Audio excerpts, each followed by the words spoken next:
Okay, good afternoon, everybody, and we're going to talk about halachos of Chanukah. I want to just do this very, very briefly, and just go through it very, very quick. If there's questions, so maybe I'll take questions at the end. But we're going to cover just a few different aspects of Hanukkah. We're going to cover, of course, the halachos of lighting the menorah a little bit more in detail than we just did it yesterday with the whole school together. We're going to discuss the halachos of the changes in davening and benching that we have over the Chag of Hanukkah, and we're going to talk also about just in general minhagim and halachos of Hanukkah, the Indian of having simcha on Hanukkah, what there is, and the Indian of having like parties and family get-togethers and all of those types of things. So first, let's talk about the halachos of lighting the menorah. We know the menorah is the main mitzvah of Chanukah. The whole concept of lighting the menorah, the poskim explained, the Bali Musa explained, that it's an expression of thanks itself. It's an expression of hodah. Lighting the menorah itself is considered to be like an act of, an expression of hallel, an expression of appreciation of Hashem, and thanks for the miracle that He provided us for it. Now, we know that the mitzvah is to light candles for 8 nights. Just want to go through the basics. So the very, very basic mitzvah the Gemara says is the mitzvah of ner ish ubesa, which means basically every household has to have one candle each night. So in total, in order to be mekayim that mitzvah, a person needs to own 8 candles over the whole Pesach, and just light one candle per household per night. And still, that is the halacha today. If somebody does not have access to wax, candles, or oil, or anything like that, so a person has that mitzvah today still to light ner ish ubesa, to light one candle. When it comes to the mitzvah of Hanukkah in particular, we have this Indian of mahadrin, and then mahadrin min mahadrin, which for Ashkenazim is that each person lights a candle, and not only does each person in the household light a candle, but they light one more successive candle for each day of Hanukkah, and that's, as we know, that's what we do. We light 1 candle the first night, 2 candles the second night, 3 the third night, and so on, and that is how we fulfill the mitzvah, at least according to Ashkenazim, and therefore this is a mitzvah really that is on everybody in the household. So even women have this mitzvah.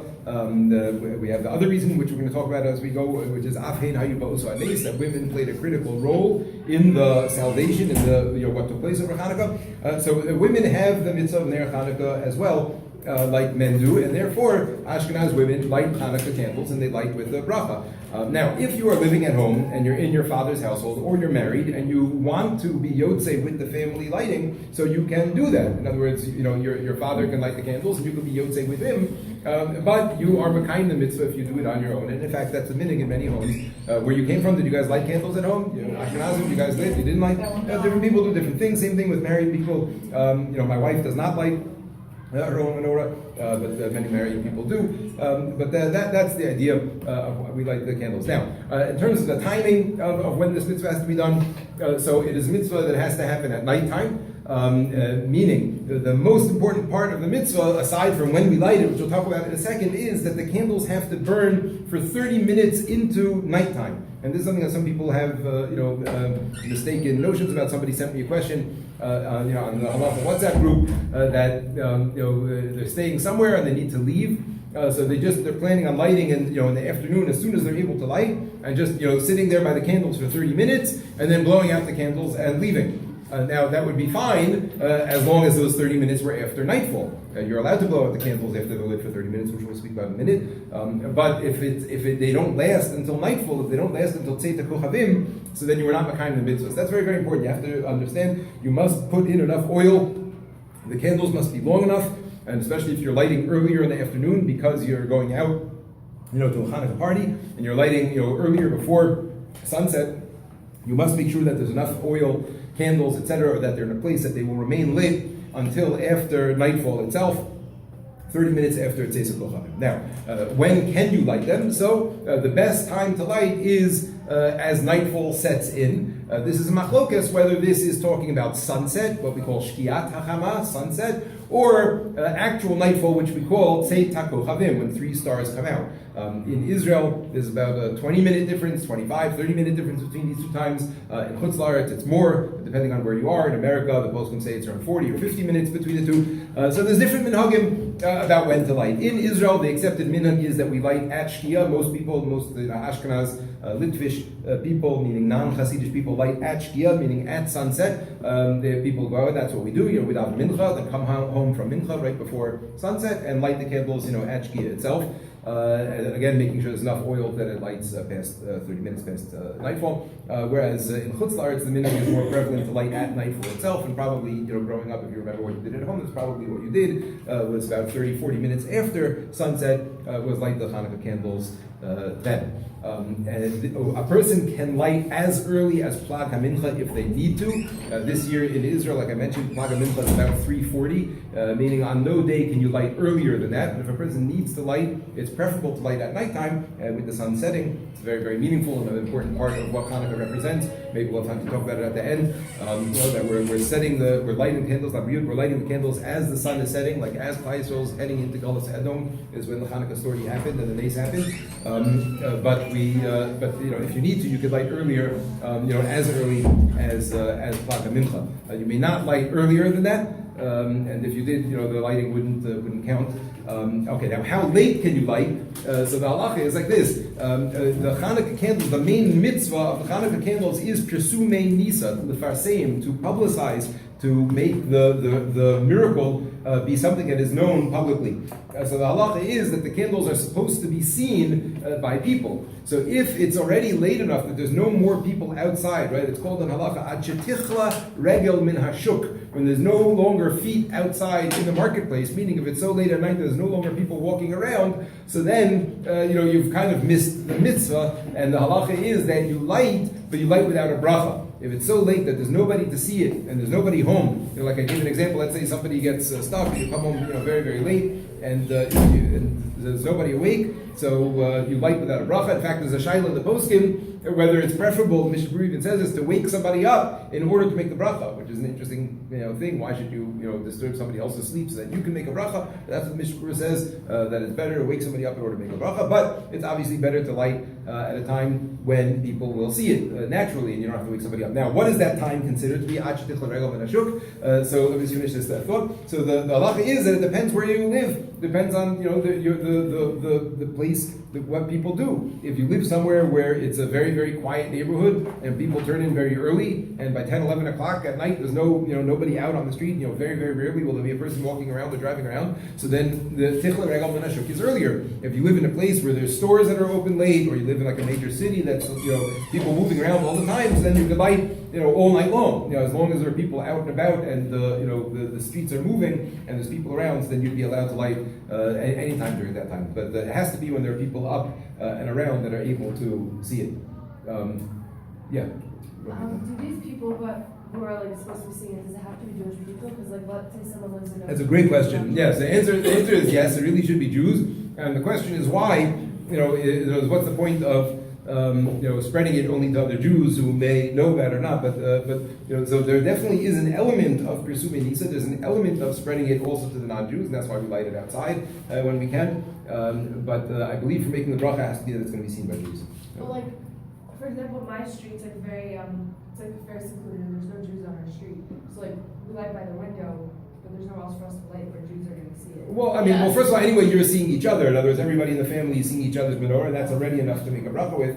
But anyway, the idea is that we light it in a public place. We do want non-Jews to see it also, but I believe, I'm not even 100% sure, maybe I'm wrong, even know what I'm saying, but I believe that you only make a bracha if other Jewish people are going to see it. In other words, if you literally lived alone, isolated, and you were the only Jew, and I'm not 100% sure about this, so if that comes up, let me know before you make the bracha. Yeah.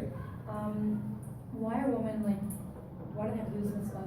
It's just Oh, very good. Okay, so we'll get to it, because one of the things that the poskim say is Afein hayu ba'usa nes. Since women were an integral part of the salvation, the whole story of Yehudis, which we'll speak about in a second. At certain times, because women played an integral role and they were inherent in the salvation, so just like Purim is the same idea. Purim also is all mitzvahs sensation as mangrama, but women are high in all of them because they were also part of the whole salvation. Very good question. Okay, yes. In a place like New York, you can light all night. All night long, yeah. Until Los Shachar. Once it's daybreak, then it's too late. Okay. Now, as far as where to light, the best place, which is the main halacha that's brought down in the Gemara in the Shulchan Aruch, is to light outside in the door that is facing the street. The outermost doorway that faces the street. If you have in some places over here where you have a chatzer, like a yard in front of the house, so then you're supposed to light at the door of the yard that faces the street. In other words, the most public place possible. If it's a doorway that has a mezuzah in the doorway, so the mezuzah is going to be on your right-hand side, so then you should put the menorah on your way in on the left side, so that you are surrounded by mitzvos. If there is no mezuzah on that doorway, let's say it doesn't have an archway on top, or for whatever other reason it's not a doorway that needs a mezuzah, so then you put it on the right side, so that it is on the more chashuv side. If you have room in the actual doorway, it's preferable to put it in the doorway itself, up against the. In other words, if here's the doorway, as you put it up, I'll draw it. We have markers over here. Let's say this is the doorway. So the best place to do it, and let's say it goes in a little bit, and then there's like another front door on the inside over here. So the best place to do it is to do it right over here, inside the actual doorway.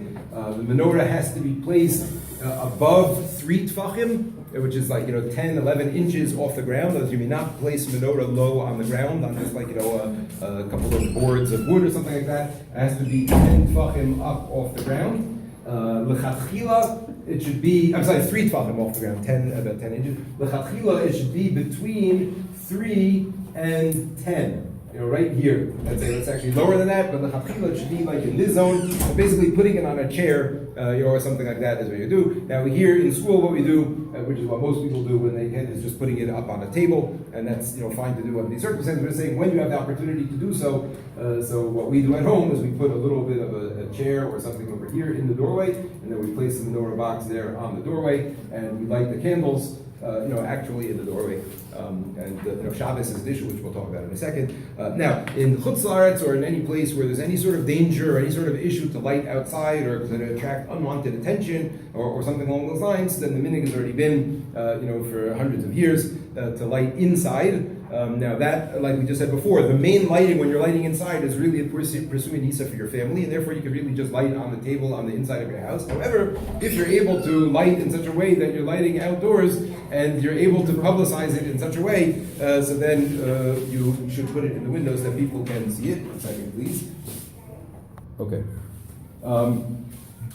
So continuing, we're holding on the height. Is that where we were? Sorry. Yeah. Yes, so the height of the menorah. Okay, so the question was asked, is this talking about the base of the menorah? Like, what if I put the menorah on the floor, but the candles end up in that zone? Or is it talking about the floor of the menorah? As I believe this is a discussion in the postscript, but I think it's talking about actually the candles, where the actual lights are supposed to be. So if you have a large menorah that's actually on the floor, but the lights end up in that zone, that's okay. If you have a menorah that's taller than 10 tefachim, so it's kosher. As long as it's less than 20 amos high, which is a couple of stories, as long as it's less than 20 amos tall, so the menorah is kosher. Now, what about people who live in an apartment building, or you live upstairs, and you're lighting in a window that's many, many, many amos high off the ground? What about that? So Moshe Feinstein has a tshuva about this. In New York City, where apartment buildings were big, and he said because there are apartment buildings across the way that see it, so it's okay. In other words, the halacha is, why is 20 amos no good? One of the same reasons that tzchach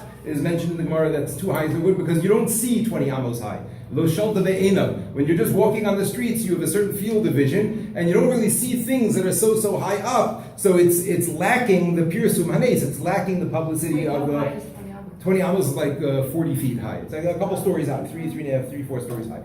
However, say if you live in a place where there are other buildings that are just as high, and they're looking across the way and they will see it, so then Rav Moshe held that was good, and that's really what people do. If you live in an apartment building or upstairs floor, you light in the window upstairs. Yes?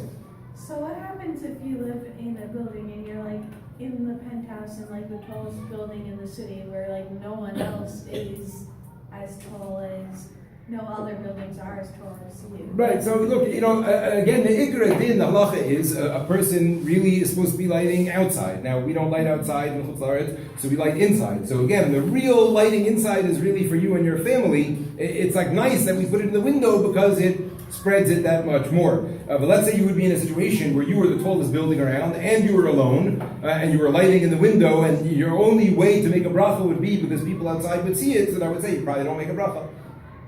Because, are you still Yotze then? Well, I don't know. No, if you light more than 20 amos high in such a way that you're not supposed to, you're not Yotze. Or if you, that's not the right thing. If you light below 3 tefachim, you're not kind of the mitzvah. You have to light again. You're not Yotze. Or what if like you're on a farm where it's like several hundred acres around you, there's no one else. Then you're really lighting for your family, and then if you're alone, then it's questionable if you make a bracha. But why can't you light for yourself? Like you're still yotzei your own mitzvah. Because your job is to spread the word of the miracle. So That's the only reason you light a menorah. that's the mitzvah. Well, like I said before, there's an aspect also of thanking Hashem and praising Hashem. But the mitzvah of menorah, the mitzvah of creating that light, is so that other people will see it and recognize the nesa of Chanukah. So if you're sees it, it's like a bracha l'tala. well, you're not supposed to make a bracha. That's a good, right. If you make a bracha, then it's the vatala. Because it's like the mitzvah of giving a mishloach manos is to give it to another person. Well, what do you mean? I have the food. I'm going to enjoy it. I'm a Jew, right? But this mitzvah is for you to share with another Jew. So to here, the mitzvah is for you to allow other people to see it.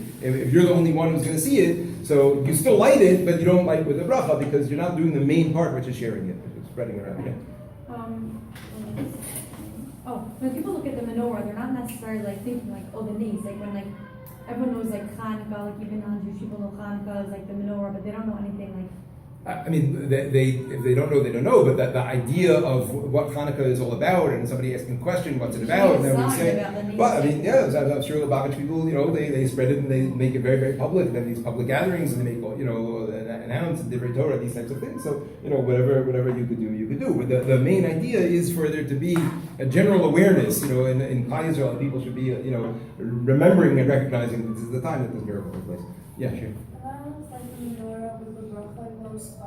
I don't want to answer because I don't know Sephardic halacha, but I was under the impression that girls that are Sephardic do not make a bracha, but I don't want to answer because I don't know. I don't know for sure. Okay, the halacha is also that you can't move the menorah once you place it. In other words, you have to place it where it's going to be. If you need to move it, so that's like, it's like blowing it out, and you should blow it out before you move it, but you can't like light it somewhere and then move it into the right position, or vice versa. Once it's lit, it's supposed to remain where it is the whole time. Okay, now, for the actual procedure of lighting, like we said, you light one candle the first night and successive candles each night. So the halacha is you light from left to right, but you're supposed to put the candles in from right to left. Meaning so that you're lighting the newest candle, which is put in last. So if you have a menorah that looks like this, so again, let's say this is the doorway that goes up, and here's the mezuzah, and here's the menorah standing on a stand. So I have eight things. Let's say it's the fourth night, so I put in this candle, then this candle, then this candle, then this candle. So the newest one is being put in last. When I light the candles, I light them in the other direction. I light the newest candle first, and I move to my right, lighting the candles. And like we mentioned yesterday, l'chatchila, it's best if you can, just in order to give the most proper amount of chashivut, of significance to the mitzvah. So you're supposed to light with your right hand, and you're supposed to move to the right, which means you're supposed to start standing a little bit off to the left. So when you're here, you make the bracha, and then you start lighting the first one and moving over to the next. Now, the brachos that you make are 3 brachos on the first night and 2 brachos on every successive night. The first bracha is the bracha of the birchas mitzvah. Asher kedeshanu b'mitzvosav etzivanu lahadlik ner, either shel Chanukah or ner Chanukah. There's different minhagim, but that's the bracha, the main bracha of the birchas mitzvah. The next bracha is sha'asa nisim la'avosenu. That's a bracha recognizing the nes that Hashem did, and He did for us then, and that He, Mirz Hashem will do again for us b'karov. And then the third bracha that we make is only on the first night, or on the first night that you light a menorah. In other words, if there's a person who didn't have a menorah the first night, and they only light on the second night for the first time, so then they'll make the bracha of Shehechianu on the second night. In other words, it's the first time that you get to do the mitzvah is when you make the Shehechianu. So if you missed it the first night, you make it the second night. On all the other nights, you only make the first 2 brachos. The halach is as follows: if a person didn't light for whatever reason, let's say a person is traveling that night and you're not going to be able to light. This happened to my family when we made Aliyah. It was on Chanukah. It was during Chanukah. It was a nefesh flight that we made Aliyah with exactly 11 years ago, Chanukah. And we didn't light Chanukah candles that night. We were in transit and we didn't light Chanukah candles. But the halacha is if you see Chanukah candles lit by someone doing the mitzvah, meaning not like a Chabad car driving around or like a big public menorah that's not the actual mitzvah, but if you see a Chanukah menorah lit, so you do make the bracha of She'asa Nisim La'avoseinu. Let's say a person is traveling or they don't have their own menorah for whatever reason, but they're driving through a Jewish neighborhood and they see menorahs that are lit, so you make a bracha She'asa Nisim when you see that menorah. That's the halacha. Now you're supposed to light where you are sleeping that night. So a person, you have to schedule your day and plan your day in such a way that you're able to light where you're going to sleep. Now, what happens if you're not going to get to the place where you're going to sleep until later? So we said, first of all, it has to be that you get there with enough time to light that it's not past shuk. That's aspect number one. But aspect number two is before lighting Chanukah candles, because we have this mitzvah like looming over us, we're not allowed to engage in activity that may distract us. So a person is not allowed to eat bread. You're not allowed to eat a bread meal once the time for lighting Chanukah candles began, because eating a bread meal is the type of thing that continues and a person can get distracted from. You're not supposed to take a nap. You're not supposed to even learn Torah. Right? You're not supposed to do things that are going to distract you. Now, very often, people's schedules don't allow for this. Like, a person is away for the afternoon and they're not going to be getting, they're going to have a family dinner that they're going to, or a party or something, and they're not going to be getting back until late. So it's kind of hard. Then they're not supposed to eat the whole time. So halacha is they can set up for themselves a reminder, and that reminder can take one of two forms. They can either appoint a person who is doing the mitzvah in the right time. In other words, you can't be a reminder for me if we are together going to a Hanukkah party and then coming home, right? Because we both of us need reminders. But somebody who is at home and lit in the right time, we can appoint them as a reminder. Or nowadays, the more modern way of doing it is you can just set a reminder on your cell phone. Put a reminder at 10 o'clock or something like that that says to yourself, make sure you light Hanukkah candles, so that way, when you get home, you won't forget and you'll light as soon as you get back. Okay, I just missed up one halach. I'm sorry, when it comes to the brachos, I just neglected to say, you should make sure, first of all, to finish the brachos, all three of them, before you start lighting the menorah. Finish all three brachos before you actually light the first candle. But by the same token, you have to make sure that at least the first candle is completely lit before saying anything, even Haneros Halalu or any other tefillah that you're going to say. You can only start saying that after the mitzvah has begun, and the mitzvah has only begun once you've actually lit that first wick. Okay, I think when it comes to halachos of lighting candles, that's everything. Any questions about lighting candles in general? Yeah. If you're out very late and you're gonna get home past like the regular shut thing. Okay, so if you're in a situation that you really can't light Hanukkah candles because you're not going to be home in time, so then that night you should make sure to appoint the shaliach. You should appoint somebody else to light for you and to take part of their mitzvah. Like give them a shekel, give them something to be mishtatef, like to be partners in their mitzvah, and then they are mekayim the mitzvah for you. You shouldn't light where the place you are. No, not if that's not where you're sleeping. No. Yeah. What time is too late to So it depends where you are. Until people are awake in the dorms, and as long as there are people that are still awake in the dorm that will see your menorah, you can light the bracha. So you should light at 2 a.m. while people are still. Yes, so the people are still awake and up at 2 a.m. You can light. You can light at any time. You can light any time in the city until daybreak, until the shachar. Another important point about this. I'm sorry, this is an important point. So now we said that the candles have to burn for 30 minutes past nightfall, but they don't need to burn past that. In other words, once you've done the mitzvah of 30 minutes, so the mitzvah is done, and letting them burn more, so maybe you're doing more publicity of the nays, more Krishna Nisa, but there's no need to do that. And in fact, you're allowed to blow out the candles at that point. Once 30 minutes past nightfall has passed, you're allowed to blow out the candles. Let's say you're going out and you don't want to leave them burning at home. You're allowed to do that. However, you need to do one thing, which is make that statement in advance. In other words, if you just light the candles as is, so there's there's like an automatic assumption that I am dedicating all of this to the mitzvah. And then I'm not supposed to blow them out because it's like I'm cutting the mitzvah short. But if when I'm lighting them, I either say or I have in mind and I know very clearly that my plan is to blow them out after 30 minutes, so then I've set it up in advance that way, and then it's not considered that I'm cutting a mitzvah short because it was never meant to be longer than that anyway. Okay, I just wanted to make that point. Is that clear, you guys? This is that point? Okay, wonderful. Now, I was going to speak about a few other aspects of Hanukkah. There are some changes in davening that we do. None of the changes on Chanukah are ma'akev, meaning none of the changes on Chanukah, if you forget them, would require you to go back and repeat anything. Not Shemona Esrei, not benching. Okay? Whereas on Shabbos and Yom Tif and even Rosh Chodesh, certain things, if we forget them, Yalav Yavo or Ritzei, we have to repeat benching or Shemona Esrei, depending on what we're talking about. But nothing on Chanukah, while of course it's important and we want to add them in, and they're important tefillot that we say, but nothing on Chanukah is ma'akiv in the davening, and that is because these are what you said. Why not? Why? Because it's not a Yom Tif and a Shabbos is like coming from like a higher place that kind of like supersedes the day. It like overlays the kavanot of the day, and it elevates all the aspects of davening for the day. And therefore, if we miss a part of that, so then it's like we didn't daven at all. But Chanukah and Purim, which were added much later, so and there's no Isser Malacha, right? We're allowed to work on on these days.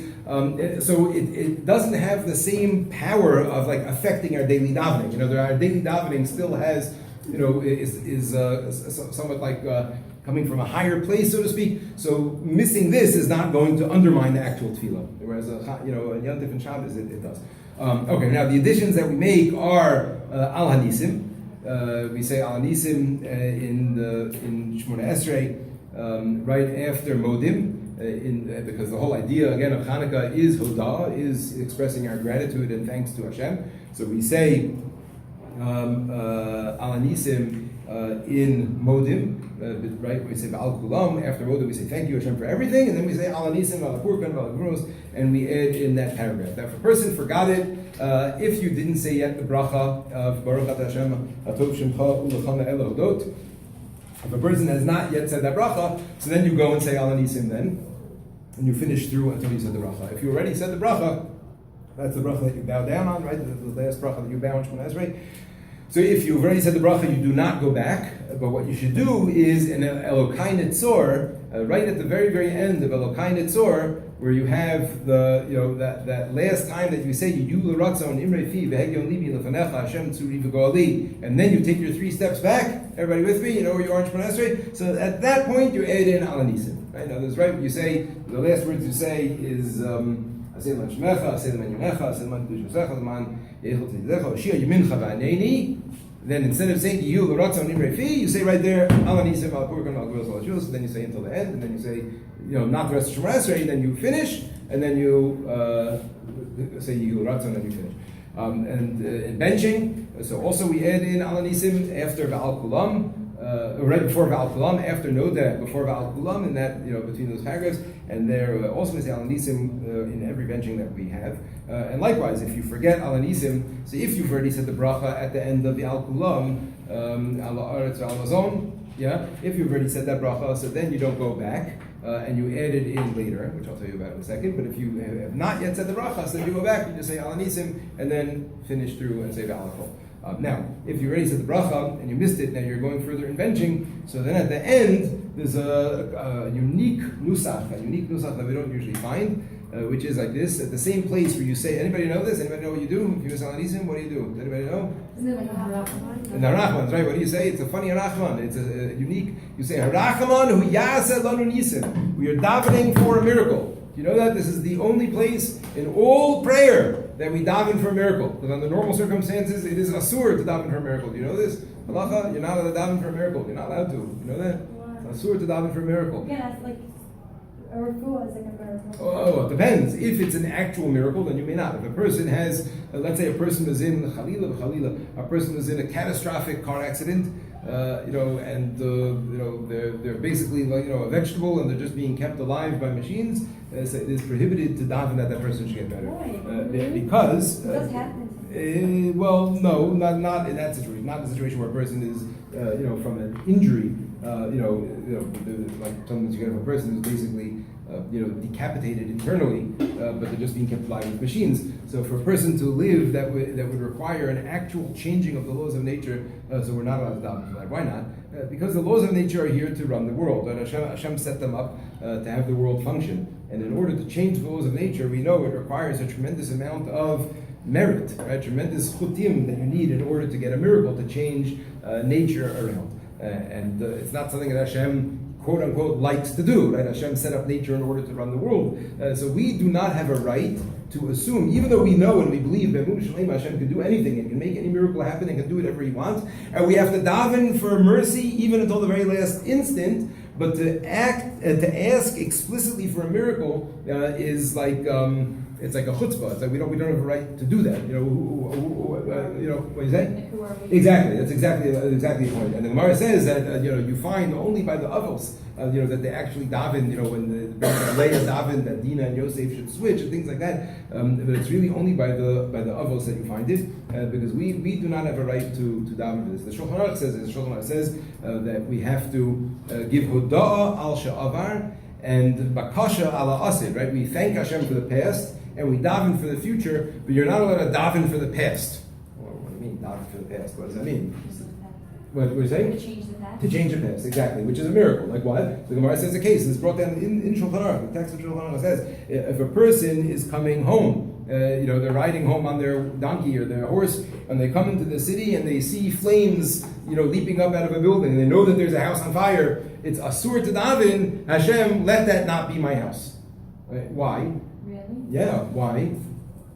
Because if it is your house. Because if it is, it is, and if it's not, it's not. And if it Hashem is, knew you were going to daven in the future, so He knew. So that. okay, but we are not allowed to do that. We are not allowed to daven to Hashem and ask Hashem to change nature for us. And if it is that person's house on fire and is saying, Hashem, please make it not be my house, so that's davening for a miracle. And you're not allowed to do that. So anything that's like what you said, I want to make this very, very clear. Anything that's a medical miracle, you could daven for, because medical miracles happen, right? A person that had really bad cancer, and then they get better. But there are certain stages past which that nobody has ever gotten better, right? Certain stages, like I said, a catastrophic brain injury, or you have cancer that's like metastasized all around the whole body, and the person's like mamish on their deathbed, and no person has ever gotten better. So then you're allowed to daven that the person should be comfortable and painless, and and Hashem should have mercy on them. But to daven that a person should have a refuah shlema, they should get up and be well, you can't do. You can't daven that a diabetic wakes up one morning without diabetes. You could daven that they find a cure. That you could do. Hashem, let them find a cure for diabetes.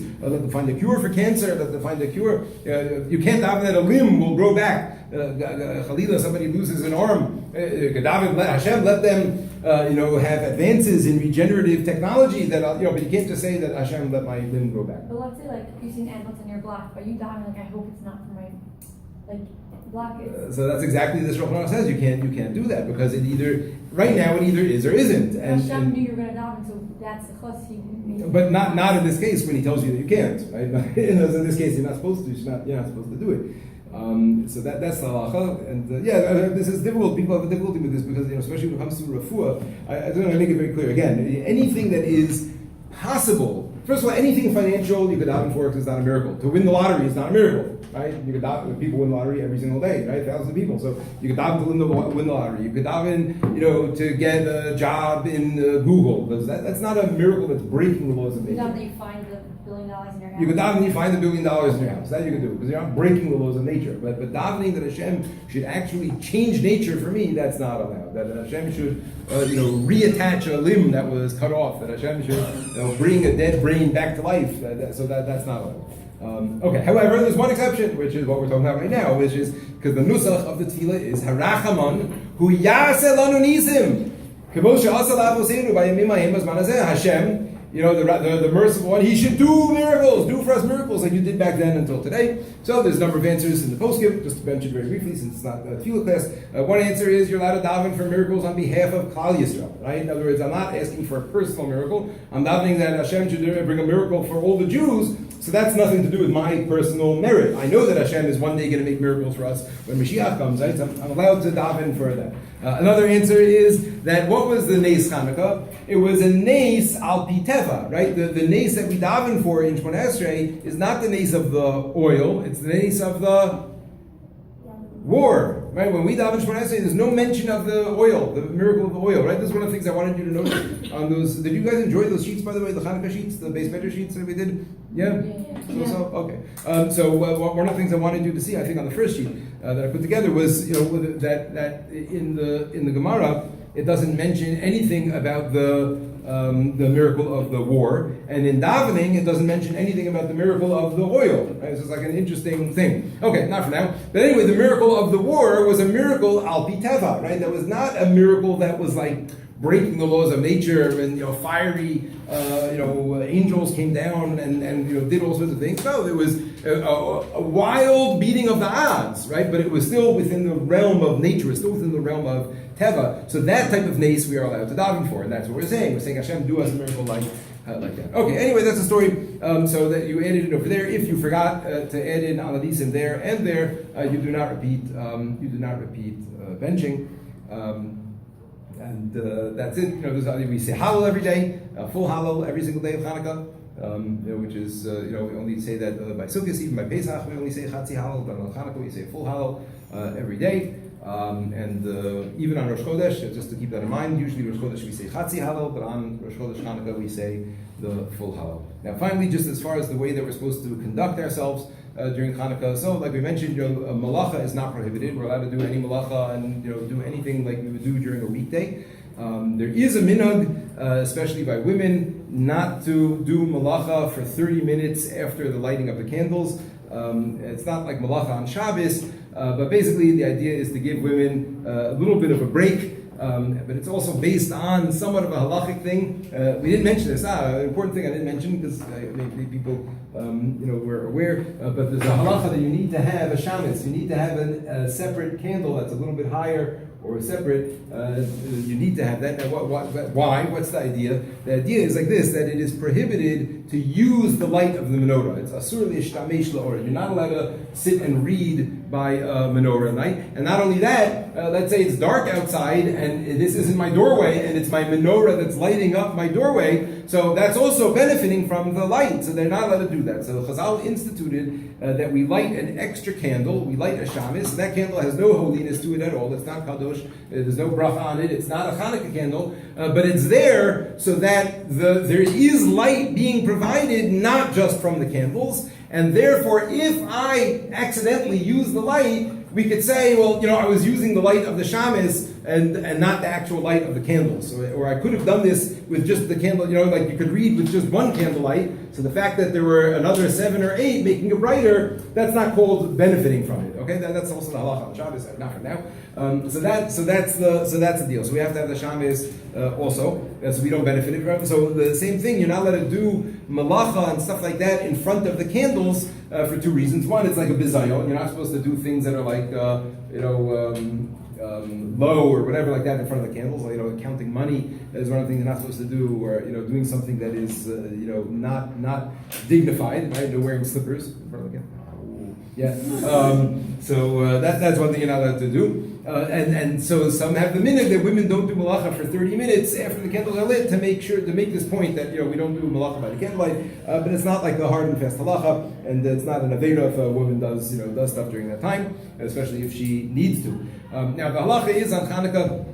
It is a time of simcha, but it's not a time of simcha like Yom Tif, that there's like a mitzvah of simcha. There is no mitzvah of simcha. There's no mitzvah to have Hanukkah parties and seudot and all those types of things. It's an idea of being a time of praising Hashem and closeness to Hashem, but there is no specific mitzvah of simcha. However, the Ramah already writes in Shulchan Aruch that if we have Hanukkah parties and we use them as an opportunity to sing songs to Hashem, to daven, to be machazik aramuna and say divrei Torah, so then that turns it into a seudas mitzvah, and that's what's appropriate to do, and that's what people do on Chanukah. Likewise, is a minhag on Chanukah to have dairy foods, to eat milchik foods and fried foods. Fried foods, obviously, because of the oil, right? That the miracle happened with the oil, olive oil. So that's where we get fried foods from. But there's an Indian to have dairy food specifically. We'll finish with this. One of the exciting stories of the time of the Chanukah, that there was, at that time, there was the halacha. First of all, I heard something very interesting this year from somebody said B'Shem Rav Shapiro, that you see that the first template for Chanukah took place in Shechem, with Shimon and Levi in Shechem. Because what was one of the gzeiros in Chanukah? That the shetibol l'tafser tchila, that any Jewish girl that got engaged, so she had to be with one of the Roman with one of the Greek, tafsar, like whatever, a duke or whatever, not a duke, a commander, before being with her husband, which essentially, made it that Jewish men and women wouldn't get married, because there was no way that they were going to voluntarily let their women be together with these Greek men. So that was one of the main zeras of the Greeks, and it forced people not to get married or to get married in secret, and if they were found out, they were killed. And there's all sorts of stories about this. So one of a great tzadikah, a great tzaddik of that generation was Yehudis, was the daughter of the Kohen Gadol, and she volunteered to voluntarily go and be with the bad guy, Helifernes was his name, the bad Greek guy, and she went to him and she fed him lots of cheese and made him very thirsty, and then gave him a lot of wine and got him drunk, and then chopped off his head. They knew how to do it back then, as ladies, and then because of that story, she scared off the army, and it was like a turning point in the war against the Greeks. So in commemoration of this tremendous act of self-sacrifice and heroism, so that's one of the reasons that, first of all, that's why we say Afein Hayubos Anes, that women were an integral part of the miracle because the role that women played. And in addition, that's one of the reasons given for why women are given like this free pass for doing work for 30 minutes while the candles are lit, because it's like, you guys deserve it, pat on the back, way to go, you did well. And finally, that's the reason that we have dairy food, and in commemoration of the fact that it was like through dairy food that she was able to assassinate this evil man. So we also have dairy foods in order to commemorate that. Okay, questions, anything? Chanukah, we're all prepared? Well prepped? Yes? Yes. Go, my please. Thank you.